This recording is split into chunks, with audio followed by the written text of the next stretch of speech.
Hello students, welcome to our channel more marks. मैं हेमंत शर्मा आज आपके लिए लेकर आया हूं फ्रैक्शन कैलकुलेशन। देखिए, कैलकुलेशन में फ्रैक्शन का बहुत इंपॉर्टेंट रोल है। फ्रैक्शंस कैलकुलेशन में दो तरह से काम आते हैं, एक तो डायरेक्टली मिक्स्ड फ्रैक्शन के फॉर्म में, एडिशन, सब्ट्रैक्शन, मल्टीप्लिकेशन के फॉर्म में, और दूसरा आप देखेंगे परसेंटेज कैलकुलेशन में फ्रैक्शन का जो रोल होता है वहां वो इनडायरेक्टली यूज आते हैं। दोनों चीजों को हम डिस्कस करेंगे, लेकिन आज का जो सेशन है हमारा वो मिक्स्ड फ्रैक्शन के एडिशन, सब्ट्रैक्शन, मल्टीप्लिकेशन से रिलेटेड है। और आज हम इसको आगे स्टार्ट करने से पहले मैं आपको इतना कहना चाहूंगा, जैसा आप जानते हैं कि हर सेशन के साथ एक क्विज अटैच्ड है, जो कि आपके वीडियो के डिस्क्रिप्शन में आपको क्विज का लिंक दिया जाता है। तो आप पहले वीडियो देखें, उसके बाद उसका क्विज अटेंड करें, आपको डेफिनेटली बेनिफिट होगा।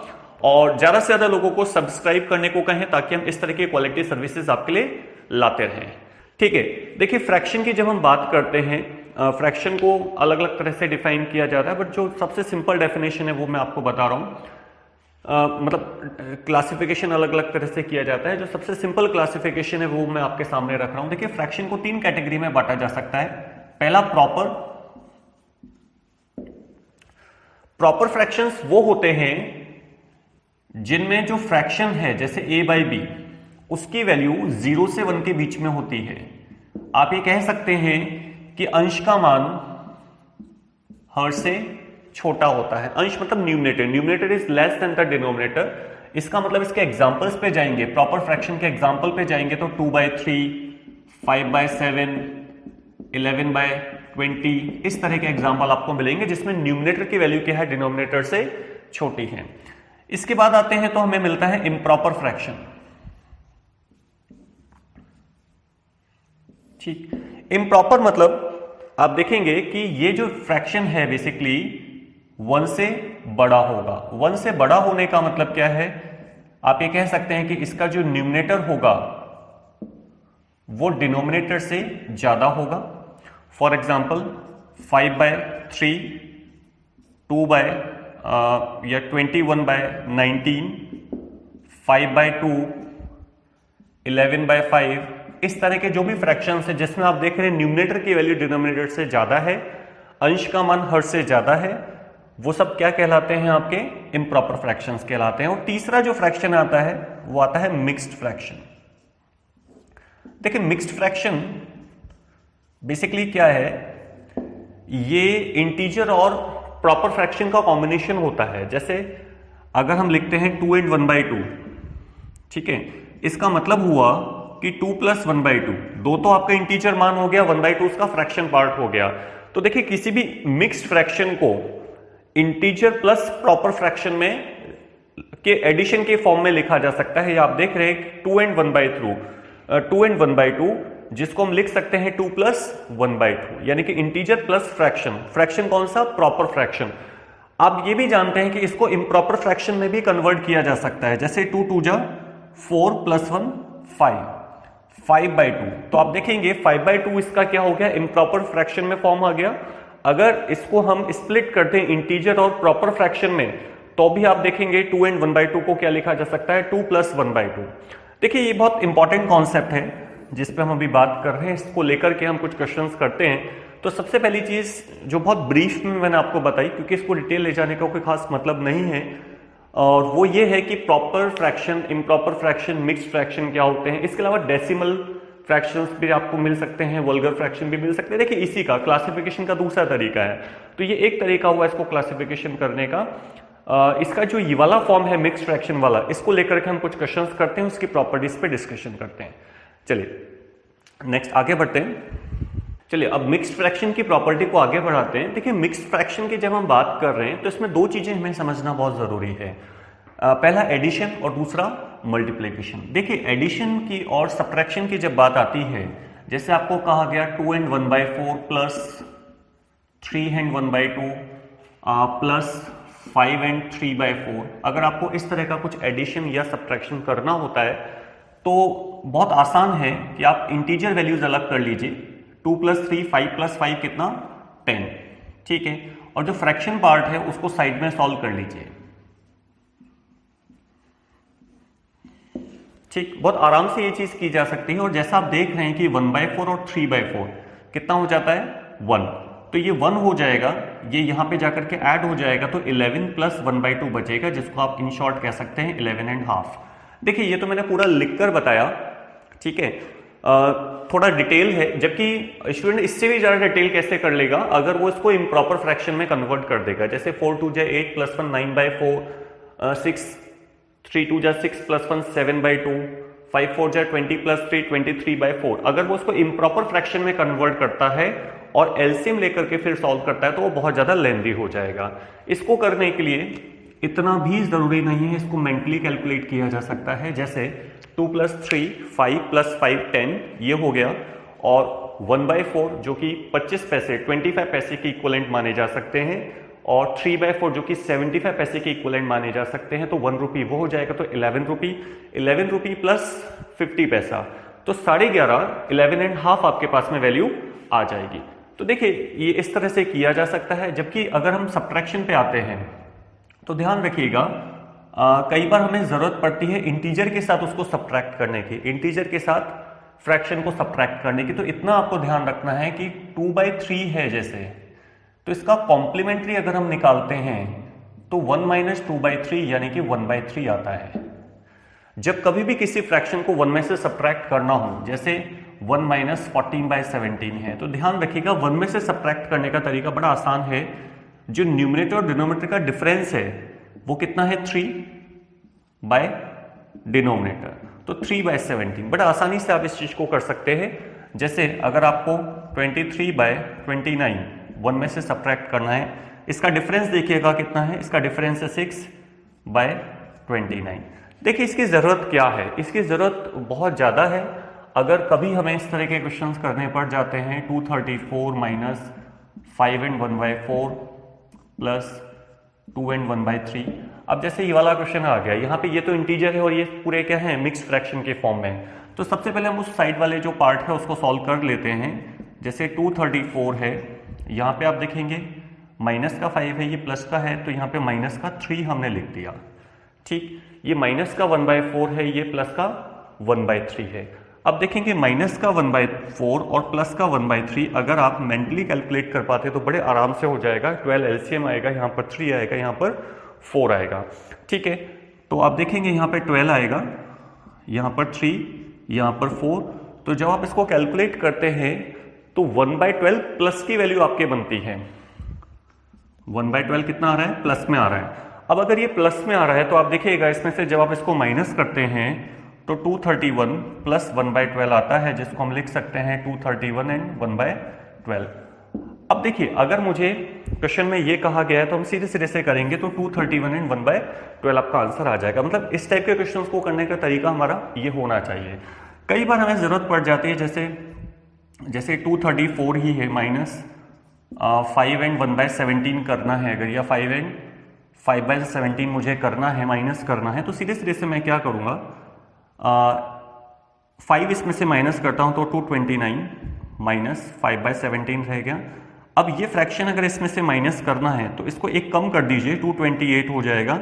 इसका डिफरेंस कितना रहा, इसका डिफरेंस होता है 12/17, सीधा लिखा जा सकता है। बेसिकली हुआ क्या, आपने इसमें से 1 लिया तो 228 रह गया, 1 माइनस 5/17 जो कि आपको करना आता है, इसका डिफरेंस है ना, न्यूमरेटर और डिनोमिनेटर का डिफरेंस डिवाइडेड बाय 17। तो आपने उसको डायरेक्टली क्या कर दिया, यहां पर लिख दिया। तो इस स्टेप की और इस स्टेप की कोई खास जरूरत नहीं है, ये दोनों स्टेप हटाए जा सकते हैं और इन दोनों स्टेप को हटाने के बाद यहां से डायरेक्टली यहां आया जा सकता है। तो देखिए ये जो पार्ट मैंने कवर किया एडिशन सब्ट्रैक्शन से रिलेटेड था मिक्स्ड फ्रैक्शन में। अब आते हैं इसमें मल्टीप्लिकेशन से रिलेटेड, जो कि बहुत इंपॉर्टेंट है। चलिए अब हम मल्टीप्लिकेशन से रिलेटेड अगर बात करते हैं तो देखिए दो तरह के मल्टीप्लिकेशन हमें देखने को मिल सकते हैं, इंटीजर का मिक्स्ड फ्रैक्शन के साथ और मिक्स्ड फ्रैक्शन का मिक्स्ड फ्रैक्शन के साथ। फॉर एग्जांपल जैसे आपको कहा गया कि 34 को मल्टीप्लाई करना है 5 एंड 2/5 के साथ, ठीक है, इस तरह की सिचुएशन आपके सामने आ सकती है। देखिए जो भी मैं ये पढ़ा रहा हूं मैं आपको आइडियाज दे रहा हूं कि देखिए इस तरह की सिचुएशन में ये करना होता है, इस तरह की सिचुएशन में ये करना होता है। आप प्रैक्टिस एक्सरसाइज लगाते रहेंगे तो आपकी अच्छी प्रैक्टिस हो जाएगी। फिर सिचुएशन कोई भी आपके सामने आ सकती है, आपके पास कोई ना कोई उसका सॉल्यूशन, शॉर्ट सॉल्यूशन होगा जिससे आप उसको जल्दी कर पाएंगे। तो देखिए अगर हम इसको 5 5 जा 25 प्लस 2 27/5 लिखते हैं तो देखिए कटेगा नहीं, फिर इसको मल्टीप्लाई करना पड़ेगा, लास्ट में जाकर के 5 से डिवाइड करना पड़ेगा। जबकि देखिए इसका एक सिंपल सा तरीका है, 34 को आप 5 से मल्टीप्लाई कर दीजिए। 34 को जैसे ही आप 5 से मल्टीप्लाई करेंगे ये 170 की वैल्यू बन देगा आपको, क्योंकि 34 को 30 प्लस 4 में स्प्लिट किया जा सकता है। 30 को 5 से मल्टीप्लाई करने का मतलब 150 और 4 को 5 से मल्टीप्लाई करने का मतलब 20, तो ये 170 आपको वैल्यू देगा। अब 170 के बाद आप देखेंगे 2/5 से इसको मल्टीप्लाई करना है, और जैसे ही आप इसको 2/5 से मल्टीप्लाई करेंगे 34 2 से मल्टीप्लाई होगा कितना, 68/5। अब आप देखें इसको इजीली डिवाइड किया जा सकता है। अगर आप डिवाइड करेंगे तो 13 टाइम्स जाएगा, क्योंकि 13 पंजे 65 होते हैं, 13 5 जा कितना 65 होता है। तो आप देखेंगे 13 जब इसको लिखेंगे आप 13, तो ये रिमेनिंग कितना रहेगा 3/5। तो आप सीधे सीधे से लिख सकते हैं 183 एंड 3/5। अब देखिए ये जो स्टेप है इससे डायरेक्टली भी लाया जा सकता है, अगर आपकी मेंटल कैलकुलेशन अच्छी है, आप जल्दी कर पा रहे हैं। जैसे एक कैलकुलेशन मैं आपको करके बताता हूं। मान लीजिए आपको 25 को मल्टीप्लाई करना है 7 एंड 3/4 के साथ, तो आप क्या करेंगे, सबसे पहले 25 इंटू 7 मेंटली कैलकुलेट कर लेंगे, जो कि 175 होता है। ठीक, 175 प्लस, अब प्लस क्या करना है 25 का 3/4। अब 25 का 3/4 अगर आपको याद है तो बहुत ही बेस्ट है, अदरवाइज आप इसको क्या कर सकते हैं, आप 3/4 निकालिए उस वैल्यू का जो आपको याद है। अगर आपको 25 का याद है तो कोई बेस्ट ही है, कोई दिक्कत ही नहीं है फिर तो। लेकिन अगर नहीं याद है तो उस वैल्यू का, इससे जस्ट छोटी वैल्यू जिसका 3/4 आपको याद है, क्योंकि 3/4 निकालना बहुत आसान होता है। देखिए अगर ये कोई इजी फ्रैक्शन नहीं होता, जिस तरह का कोई फ्रैक्शन होता है जैसे 17/23 हो गया, कोई कॉम्प्लिकेटेड फ्रैक्शन होता है, या जो प्राइम नंबर लिए हुए बड़े प्राइम नंबर लिए हुए फ्रैक्शन होता, तो उस केस में तो हम ठीक है साइड में 25 इंटू 3 कितना 75/4 करते हैं, ठीक है। बट अब ये क्या है, ये भी कर सकते हैं 75/4 अगर आप करेंगे तो 18 एंड 3/4 आएगा। अब दूसरा तरीका क्या है कि 25 से जस्ट लेस कोई एक छोटे ऐसे 25 से छोटी कोई भी एक ऐसी वैल्यू ले लीजिए जिसका 3/4 आपको याद है। तो देखिए 24 में 4 का डिवाइड हो जाएगा तो कितना आएगा 8। 24 में अगर आप 4 का डिवाइड करेंगे कितना आएगा 6, और 6 3 जा 18। तो आप देखेंगे 24 का 3/4 होता है 18। अब 18 बचा कितना 1 का 3/4 कितना होगा 3/4 ही होगा। तो आप ये बात जानते हैं कि 25 का जवाब 3/4 निकालेंगे तो 18 सही 3/4 आएगा। 18 एंड 3/4 आपके पास आ जाएगा। इसका मतलब 175 में आपको 18 ऐड करना है। जैसे 175 में आप 18 ऐड करेंगे तो 193 एंड 3/4 आपके पास बन जाएगा। तो आप देखेंगे ये चीज डायरेक्टली लिखी जा सकती है, आपको थोड़ा सा प्रैक्टिस करने की जरूरत है, अदरवाइज मैंने स्टेप देखिए लिखकर बताए हैं। हमने बेसिकली किया क्या था, हमने इसको 5 + 2/5 में स्प्लिट कर दिया था, ठीक है ना, और फिर मल्टीप्लाई करके लिख दिया। तो ये हुआ इंटीजर का इम्प्रॉपर फ्रैक्शन के साथ मल्टीप्लिकेशन। लेकिन हमें ऐसा भी हो सकता है कि इम्प्रॉपर फ्रैक्शन को हमें इम्प्रॉपर फ्रैक्शन के साथ मल्टीप्लाई करना पड़े।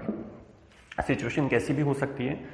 तो आप देखेंगे एक कॉन्सेप्ट हम जानते हैं कि अगर a + b को हमें मल्टीप्लाई करना है c + d के साथ, तो क्या होगा, ये इससे मल्टीप्लाई होगा फिर इससे होगा, मतलब ये फ्रैक्शन दोनों से मल्टीप्लाई होगा, फिर b का टर्न आएगा, यानी कि a मल्टीप्लाई होगा c + d से, फिर b मल्टीप्लाई होगा c + d से, जिसका मतलब हुआ कि ac + ad + bc + bd, ठीक है ना। कुछ इस तरह का एक्सपेंशन आप जानते हैं अलजेब्रा में, इस तरह का मल्टीप्लिकेशन आपको देखने को मिल सकता है। शायद आपको दिख ना रहा हूं, मैं इधर लिख देता हूं AC + AD BC + BD, ठीक है।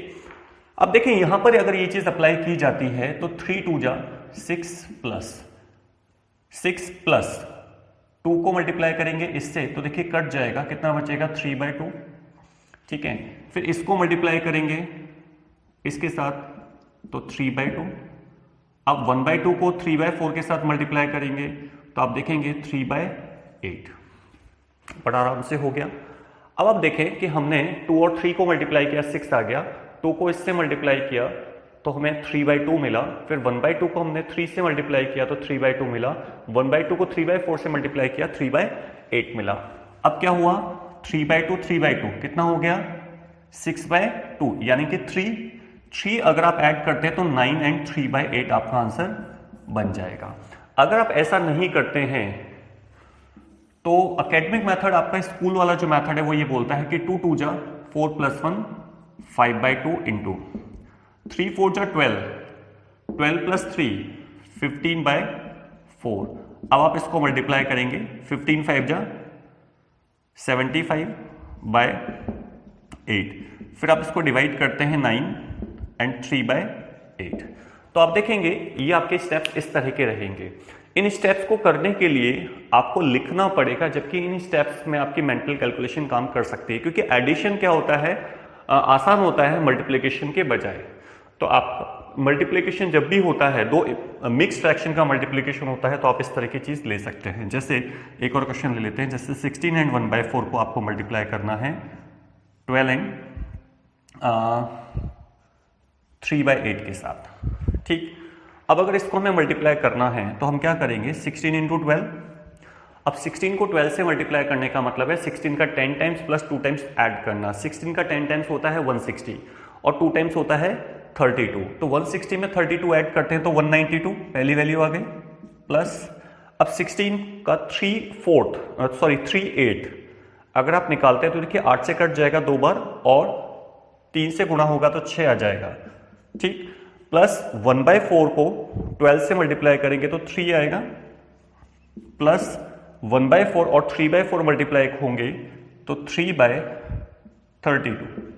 ये वैल्यू आपके बनती है। इसका मतलब आप देखेंगे इसको जब हम ऐड करते हैं तो ये 198 + 3 201, ठीक है ना, 201 एंड 3/32 आपको देगा।